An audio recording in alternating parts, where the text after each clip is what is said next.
to our ongoing America's Future Tour. This is a policy series launched late last year to address some of the most pressing and important issues of our time.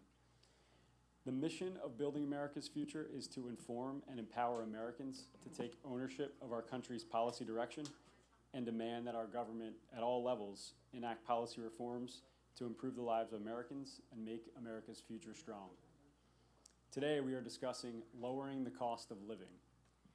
As a Pennsylvania job creator, business leader, and thought leader with detailed policy proposals on how to lower the cost of living for all Americans, we look forward to hearing from our special guest, Dave McCormick, and we want to give a warm Pennsylvania welcome to Senator John Barrasso from Wyoming.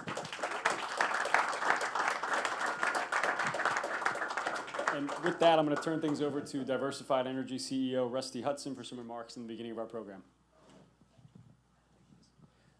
Welcome, everyone. Sorry, my voice is a little bit hoarse, but I spent half a football game at West Virginia the other day until it was over. I'm the CEO of Diversified Energy. We obviously have a pretty big presence up here in Southwest PA and really across the whole state. I'm very excited to be here today. We just had a great field visit with the senator and with the soon-to-be senator, in my mind. And we had a good opportunity to discuss the operations of natural gas, the importance of our well retirement business, and the impacts that the natural gas industry has in areas like this across Pennsylvania. I believe our solutions-based stewardship approach to producing natural gas in a safe, environmentally responsible manner that leverages technology and innovative emissions reduction protocols makes Diversified the right company at the right time to manage these assets and provide energy security. Before I do the formal introductions, I think it's important to share kind of the impacts that our industry has over the state of the state of Pennsylvania, and specifically in the Southwest PA. In 2023, across 10 states, Diversified Energy operates. We employed over 250 people in Pennsylvania and 1,200 in total Appalachia. We distributed, and this is a big number, approximately $240 million in royalty payments to all of our landowners and royalty owners across the state.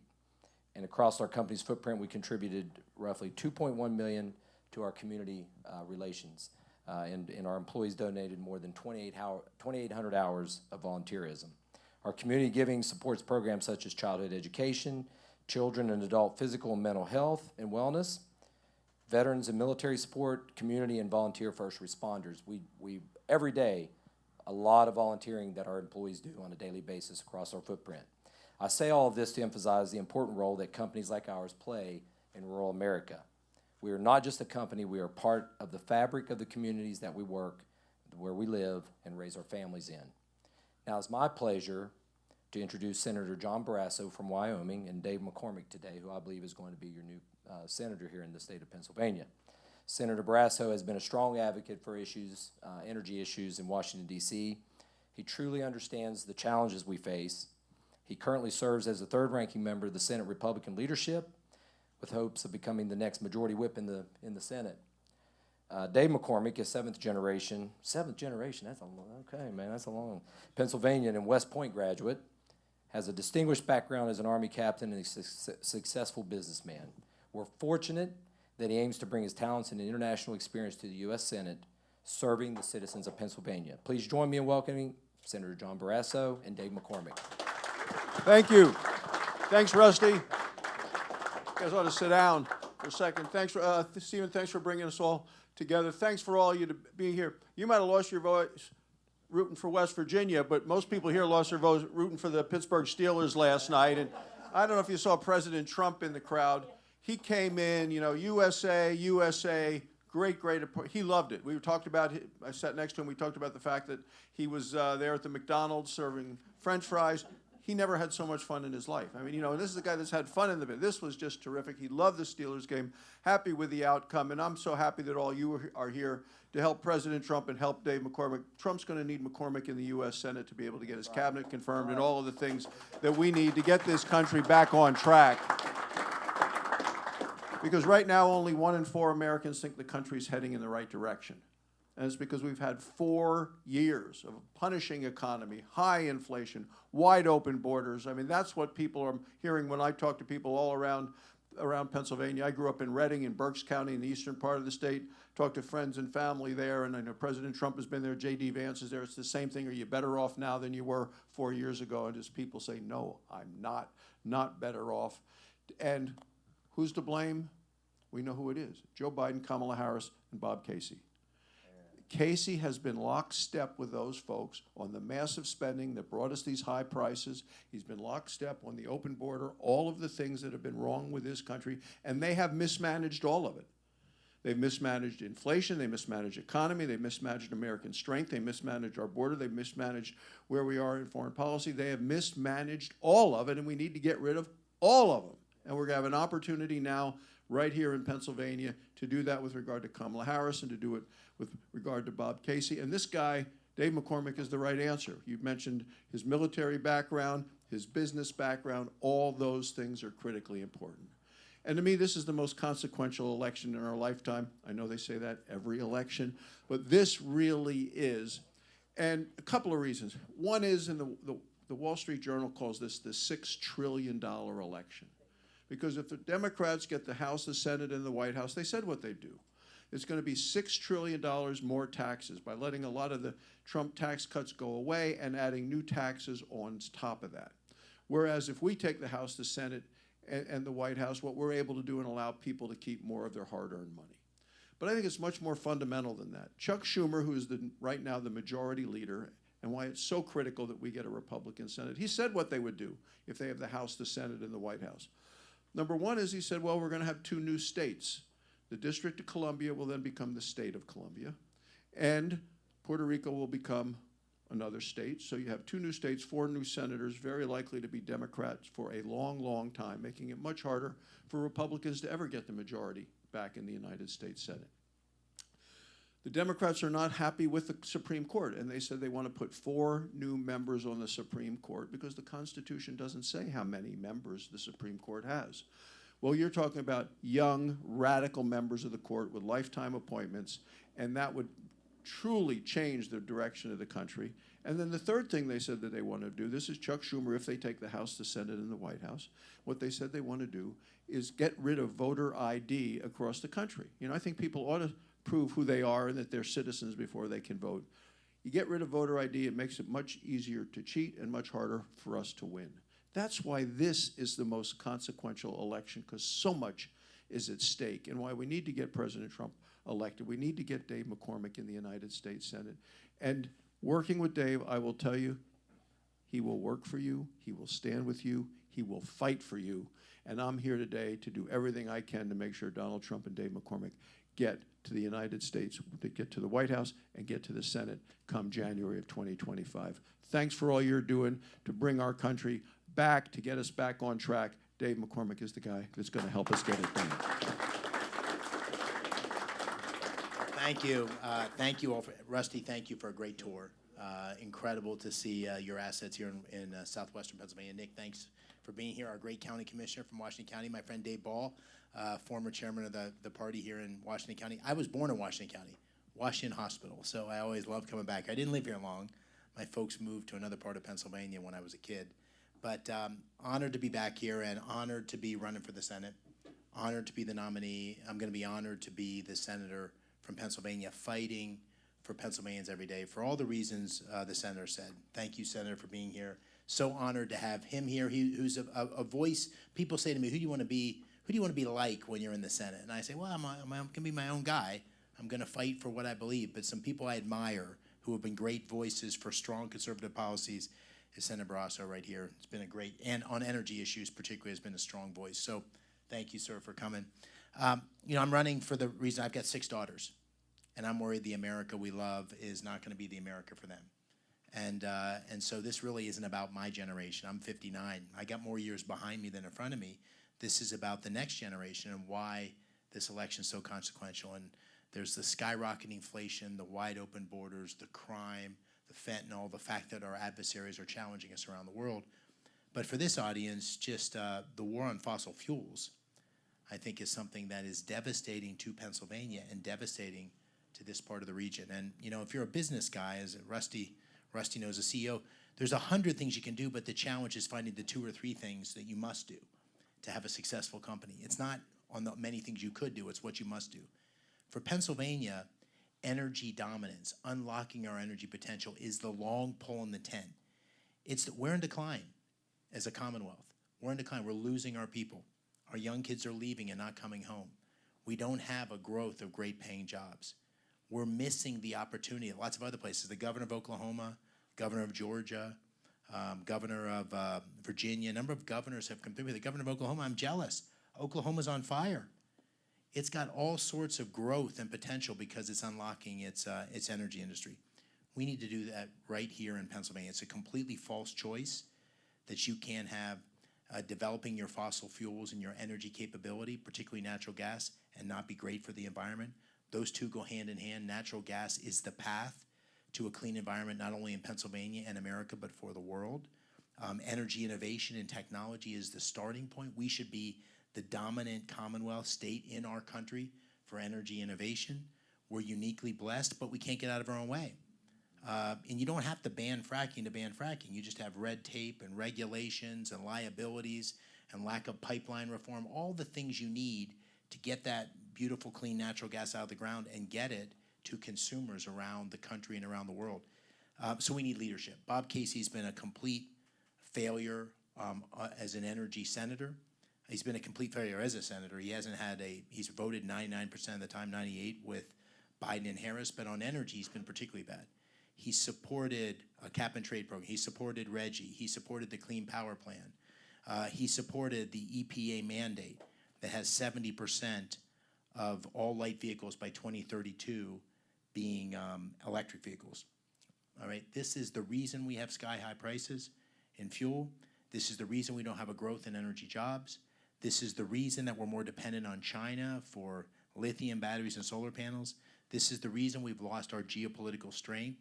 So our energy future here in Pennsylvania is America's future, and we need a senator who's going to fight for that, and that'll be top of my list if I'm fortunate enough to be elected. So thank you all for being here, and let me turn it to our county commissioner, Nick Sherman. Thank you. It's an honor to be asked to host this with you guys today. I mean, to sit on the stage with you guys is just absolutely amazing. Two gentlemen that have been wildly successful in your own forthright, and then you chose to step away from a very impressive medical field, from the field that you were in, and to take time out of your schedule and to do this and to serve you once again from the military and again as a United States Senator. I just think this is awesome that you're here. Before I go any further, I'd be remiss if I didn't recognize my colleague, Washington County Commissioner. There she is. She just came in. That's why I didn't say you were my absolute favorite county commissioner. I just said a favorite. He did, yeah, he did specify. Electra Janice, our Washington County Commissioner, she is the youngest serving county commissioner in the Commonwealth of Pennsylvania and the youngest female to ever be elected in the Commonwealth of Pennsylvania. So, Electra, thank you for joining us. There's a lot of exciting things happening in Washington County. One of the main things that we have happening here today, you saw, is our natural gas industry. And before we get into that, I think that this being Southwest Pennsylvania on the heels of a Steeler game, the one question I think a lot of people are asking is for Senator Barrasso. 1991, the Pittsburgh Penguins won the Stanley Cup champion. There was a Tom Barrasso. Are you related to him in any way? I wish it were true. I only wish it were true. I was wondering. Absolutely, yeah. So you can't come to Southwest PA without talking about the Steelers, and with a name like that, it has to be Tom Barrasso. One of my childhood legends when I used to watch the Penguins. Him and Lemieux did great things. But circling back to natural gas and what's going on, when we're looking at national polling, when we're talking to people on the streets, when you're knocking on doors and you're going to these games, the number one issue we all know is inflation. I have a 13-year-old daughter. I have an 11-year-old son. You know, I went to the grocery store the other day and got 3 bags of groceries. It's $160. I know that I speak between every single one of us that we feel the squeeze, all of us. And we understand why the inflation is happening, but to bring it back to Southwest Pennsylvania and the drill sites that you were on and the natural gas production you have, Dave, what can you tell us about natural gas production in Southwest Pennsylvania globally and how that's going to help the economy? Well, I mean, on inflation, you got to start with the fact it's the worst tax that there could possibly be because it sneaks into your pocket and steals more than 20% without you even knowing it, right? Because prices are rising out of control. And the people it hurts the most, it hurts everybody, it hurts the most people who are living paycheck to paycheck or people who are on fixed income, elders on a fixed income. Because prices went up and wages didn't keep up, so they got squeezed. And it's the direct result of terrible policies. So Republicans and Democrats, I'm sure the Senator would agree, have been spending too much. If you look at the charts, it's like this under Republicans and Democrats, but under Biden, Harris, and Casey, it's a hockey stick. $5 trillion of new spending, and that is the source of all the increase in prices. Plus, a war on fossil fuels, which has driven up prices worldwide on fuel. And so if you look at what happened since President Biden stepped into office, and Casey's been with him every step of the way, Harris has been with him every step of the way, grocery prices are up 21%, rent up 22%, fuel prices up 45%, and electricity up 35%, and wages haven't kept up. So what do we got to do? Well, we got to get the crazy, reckless spending under control, and we got to unlock our energy. And somebody asked me this today about this. So when you think about that, don't focus just on the spot price in the moment, because what's happening is new drilling, new pipelines, the new investment that's required has been constrained, which is going to give us competitive fuel prices back into the future. And I'll say one more word. The crazy hundreds of billions of dollars of spending for electric vehicles, for solar panels, for lithium batteries, what's happened is all these subsidies to try to transition, to raise the price of carbon so people use it less, use fuel less, and use electric vehicles, solar panels, lithium batteries more. That's made us more dependent on China, because all that lithium batteries, solar panels come from China, and it's hurt working families the most, and it's hurt Pennsylvania more than other places because of our future. So we're in trouble as a country, but we're really in trouble as a Commonwealth. And energy dominance, unlocking our energy, is the key to the future of both. Yeah, I couldn't agree with you more. And to Dave's point, to what he's said about this increase, this additional spending, this hockey stick, that was a 50-50 tie vote with Casey voting for it. Not a single Republican voted for that. And then Kamala Harris came in to break the tie. And it's that massive spending that generated the inflation. And it was Larry Summers, he was with both Clinton's Secretary of the Treasury and financial advisor to, or economic advisor to Obama, said, don't do this. It's going to bring on massive inflation. And they said, tough, we're doing it anyway. And they did. And then from the energy policy, you had the president, Biden, say to his EPA, the Environmental Protection Agency, which to me and people in Wyoming is often thought of as the evil empire, you know, he said, I want you to prioritize climate over energy that is affordable, available, and reliable. We need it all. We need it all. And as Dave said, it just made us more dependent on foreign sources of energy, and it hurt jobs here in Pennsylvania, in my home state of Wyoming. It's been bad for our economy. And I would say everybody in this room is in one way or another an environmentalist, because we all want to make energy as clean as we can, as fast as we can, in ways that don't raise costs for people. And what we saw today was a commitment here, right here, to keep this energy so clean. The detection equipment that we saw to look for anything of leaks, the ability to detect any kind of problems, people are doing it right here.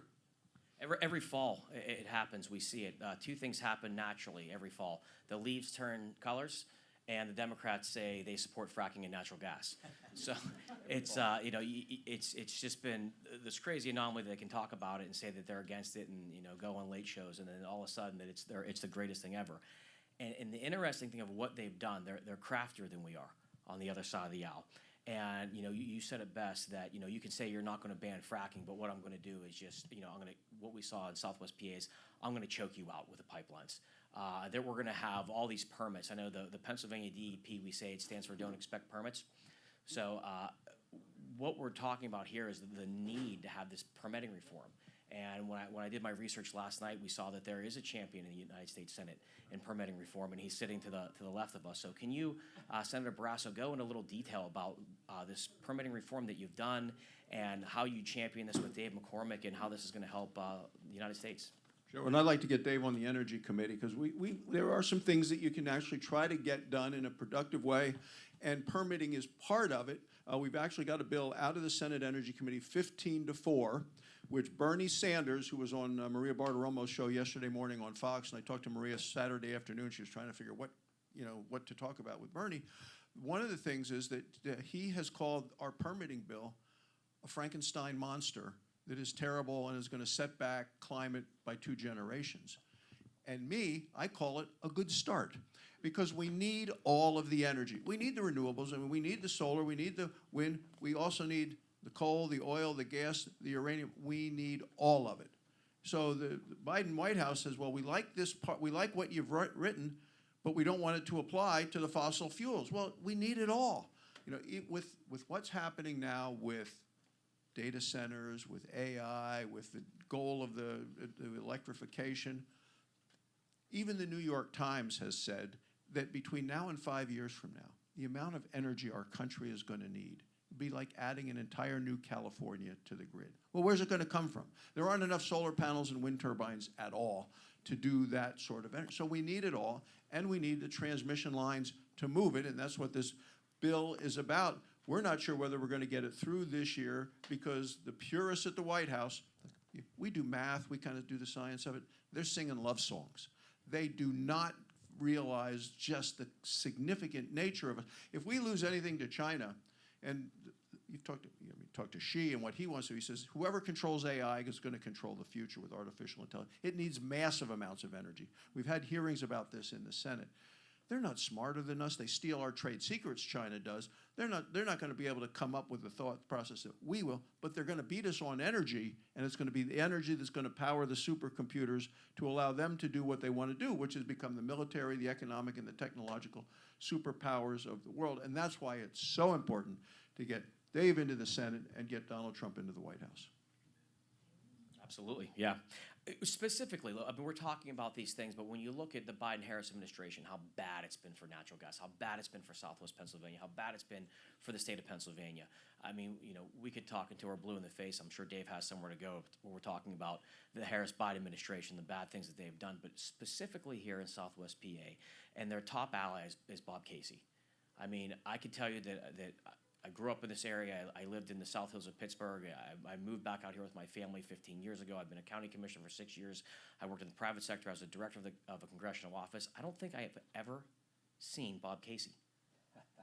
Think about that. That's a good thing.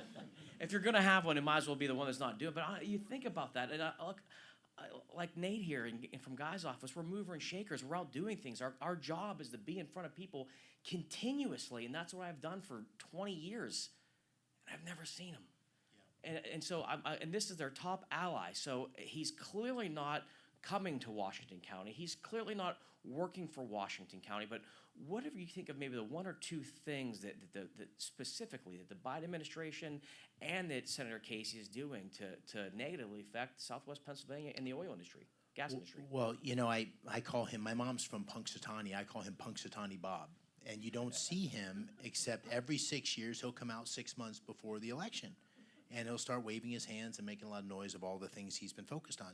But there is no record of accomplishment of advancing the ball for Pennsylvanians, of lifting your head up and taking bullets, because none of these issues are easy to fight for Pennsylvanians. But you could be lulled into thinking, well, that's not such a bad thing. No, the problem is he's been a sure vote, a 98% vote for a Democratic Party that's moving further and further to the left. And there's no area where it's moved further to the left than in this whole notion of climate change driving our economic model and transitioning away from fossil fuels. And the explicit goal, don't make any mistake about it, was to raise the price of fossil fuels so people stop using them. That is the goal. That is the explicit goal. He has said, Bob Casey in his own words, it's ridiculous to think you can drill your way to prosperity. He has supported, under the Biden administration, the stopping the Keystone Pipeline, which was obviously, at the same time, by the way, he approved, Biden stopped the Keystone Pipeline, and he also approved the Nord Stream 2 pipeline, which was an invitation for Russia to eventually to go into Ukraine. Bob Casey stood behind the EPA mandate, which we haven't even seen the teeth of the EPA mandate. It's going to be devastating to manufacturing. across our country. If that in fact goes into effect, 70% of new vehicles by 2032, that's less than 8 years from now. That is a huge thing. And probably the best example of the Bob Casey that you have had serving you for 30 years elected office, 18 years in the Senate, is when Biden put in place the LNG pause, which was this sort of triangulation to, on one hand, appease the radical part of his party, but also say he's not as terrible as we say. Do you know what Bob Casey did? He sent a stern letter, a very stern letter, that the LNG pause was not a good idea. Are you kidding me? Right? This was the guy who said he was the best president, President Biden. The senior senator from Pennsylvania, who should, the most important state in the presidential election, a guy who should have a lot of juice. I can assure you, I would have been standing on the desk of Biden if he put an LNG pause in on Pennsylvania. So you've got to fight. You've got to fight. This is a battle, and unfortunately, we are on the right side of what's best for Pennsylvania families, what's best for Pennsylvania's national and America's security, and what's best for the environment. Our position of developing all forms of energy and exploiting to its fullest potential the natural gas industry. We are on the side of righteousness on this, but that's not enough, because the left will distort the facts. They will attack you in every way possible, and so you got to be a fighter for what's best for Pennsylvania. And I think that's, if I was going to put one thing about Bob Casey that I think is failing Pennsylvania, he has been weak and a status quo where we need strong and change, and that's the choice for this election. I know one thing he doesn't like to do, and that's take questions from the audience. And to show the contrast of the candidates as well, we wanted to open up to you guys. I mean, what are your issues that you have? Washington County, nationally, this is your moment. This is going to be our next United States Senator. What do we want to ask him? I don't know if that lady, is that the stern letter that they sent to Biden? Like you're fanning yourself? That's probably what Biden did it. A stern letter, very stern. Dave, I think had a question. Yes. Well, I just wanted you to know that this is my friend Nicole from Israel. Hello. Hey, Nicole. Yes, and she really is touched by a lot of stuff that, the Republicans are doing, and she's working hard to make sure you make it. Thank you. Yeah, thank you. No, Israel, Israel is a good friend of mine, and I'm going to turn the Senator on this too, because I know he's been to Israel a couple of times since October 7th. But a good friend of mine came, and we did an event in a synagogue in outside of Philadelphia, Lower Merion. It was like 400 people showed up. Not Republicans, by the way. Republicans, independents, mostly Jewish. Republicans, independents, lots of Democrats. And my friend said October 7th was like a flare went up. It's like when you're in the military. For those of you in the military, and you're out on the battlefield, and a flare goes up, and you all of a sudden see who's out there, who the bad guys are, who the good guys are. And when the flare went up, we saw who was a real leader, who was going to fight to support Israel, and who was going to fight to fight against anti-Semitism. We saw horrible anti-Semitism at home that has to be combated. We have to have strong moral voices. And we saw an attack on Israel, which is critical to America's interest, our closest ally in the region, that's being attacked on all sides. Hamas, Hezbollah, Iran. The original sin was this Iran deal that Obama did in 2015, which gave $100 billion to Iran, which it's using to support these terrorist proxies. And Casey was the deciding vote. Yeah, thanks, Dave. The deciding vote. So this is an example of where, when the bullets start flying, Bob Casey lowers his head. He's not been a strong voice for supporting Israel. He's endorsed Summer Lee, who is this congresswoman in Pittsburgh. You probably all heard the name, an avowed anti-Semite. So Bob Casey says he's against anti-Semitism, but he won't unendorse Summer Lee. So this is a test. This is a test of leadership and moral clarity, which I've been a strong voice on. But the thing I want to make, the point I want to make on this is, like, I'm a Republican, I'm a conservative, but I'm fighting for Pennsylvania, all of Pennsylvania, Republican, Democrat, Independent. If I'm fortunate enough to be your senator, I'm going to fight for every single Pennsylvanian. And I'll do that with anybody that's going to help solve Pennsylvania's problem. And this is a case where John Fetterman, who, if John Fetterman and I had breakfast in Braddock, we'd disagree on 98% of everything, because he's a socialist and I'm for free enterprise. But on Israel, he's been super strong. Moral clarity, a strong voice.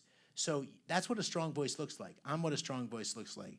Senator Barrasso is what a strong voice looks like. Bob Casey is the opposite of a strong voice, not just on Israel, not just on anti-Semitism, on the energy industry, on the economy. It's a time for strength. It's a time for change. I'm gonna close out then let the senator go and then let Dave close us out. But from my standpoint, I want to thank you for being here. I want to thank you for bringing the senator here. It's amazing that you're here. We welcome you. I've watched your campaign for a lot of months here, and it's exciting. I mean, you can see the momentum's coming. You have a headwind going, and you think you have the headwind because you're saying the right things, and we know you're going to do the right things. You know, Washington County is the greatest place to live, work, raise a family. You know, the nasty thing that we have here is an opioid crisis on the heels of a coal industry that was decimated, and then the bad actors came right in. And I know that you're working strong on that to make sure that we're securing our southern borders. You know, like I said, I have a 13-year-old and an 11-year-old.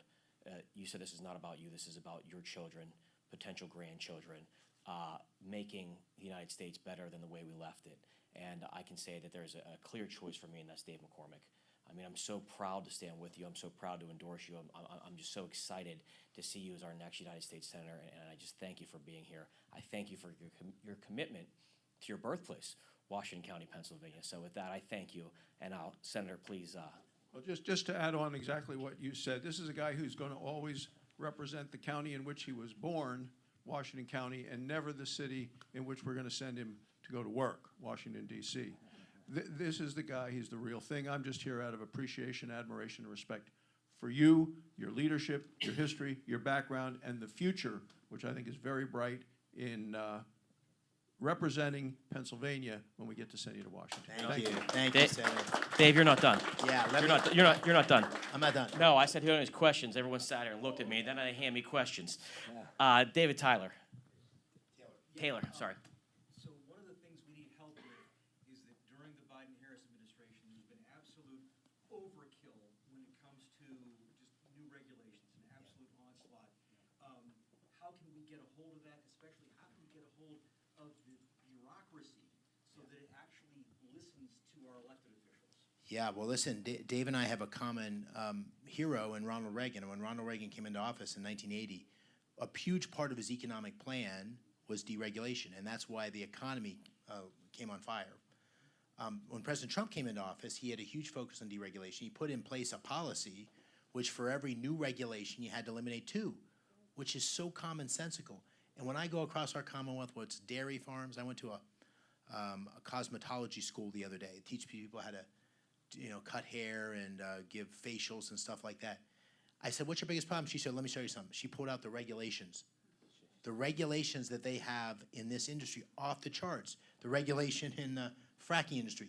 These regulations, even in isolation, when something may make sense, but when they're compounded on top of one another, they become so onerous that you can't do business. It is the thing that stands in the way of our small businesses prospering, which is, much as we want big companies like Diversified to succeed, small businesses create the majority of jobs. So we've got, this is a huge building block of unlocking our economy. So number one, get President Trump elected, because that's pressure on the bureaucracy. As a senator, we are meant to be a check on the executive branch, pushing a deregulatory agenda, putting in place rules like 2-for-1, putting in place a much more expedited legal challenging process. The reason many business guys don't challenge regulations is it's costly, it's expensive, it takes a long time, and you ultimately lose, right? So if we could have an expedited judicial review process outside the regulatory agency, right now the reviewers of the legality of the regulation exist within the regulatory body, right? That's not the way we're going to do things, right? So you got to have an external process that's expedited. You have to get a resolution within 90 days or something like that. If you don't get a resolution, then the regulation is default. And then the third thing, which I wrote in an article 6 months ago, but I really believe it, we got to break up the Washington monopoly on regulators and move these people out into the country. And so I think we should put Department of Energy in Pittsburgh as an example, right? Let's have these people live among the people they're regulating. Let's have them live among the industry that's driving America's future. So those are the kinds of ideas, but the one thing I want to say is there's no incrementalism. like, I don't think we're gonna make the changes we need by getting 5% better and 5% better. We gotta do things that break glass. So you will not, if I'm fortunate enough to be elected, you are gonna hear about me breaking glass, because I think that's what you're hiring me to do.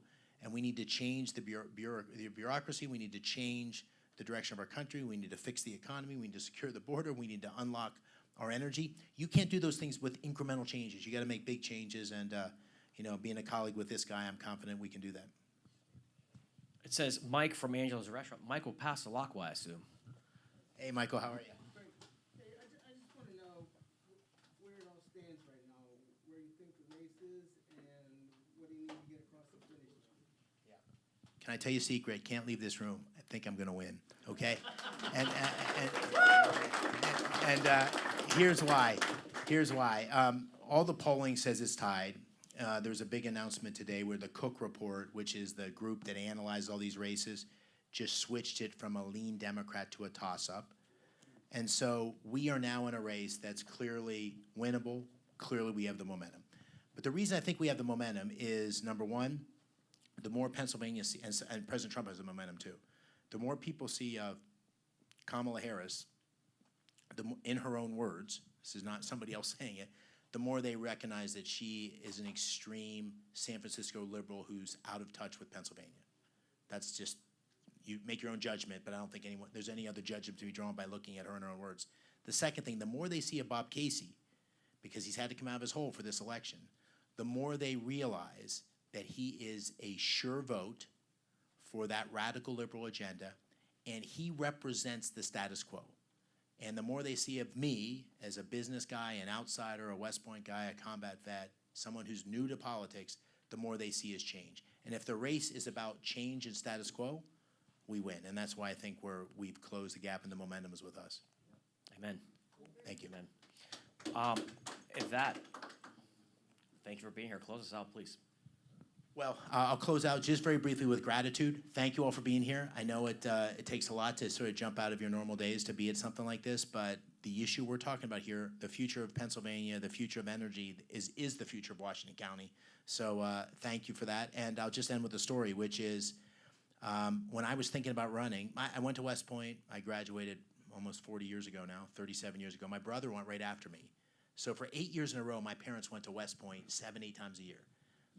My brother and I both wrestled there, wrestling matches, football games. So in a course of 8 years, my parents had 70 visits to West Point. And when we both graduated, I've been back a handful of times. My brothers, we never took them back. So this summer, we realized that my mom and dad hadn't been back to West Point for 35 years. And so we took them back. My mom's in a wheelchair now. She can't move that well. My dad's a little bit slower. But we took them around campus, and we walked past the MacArthur statue.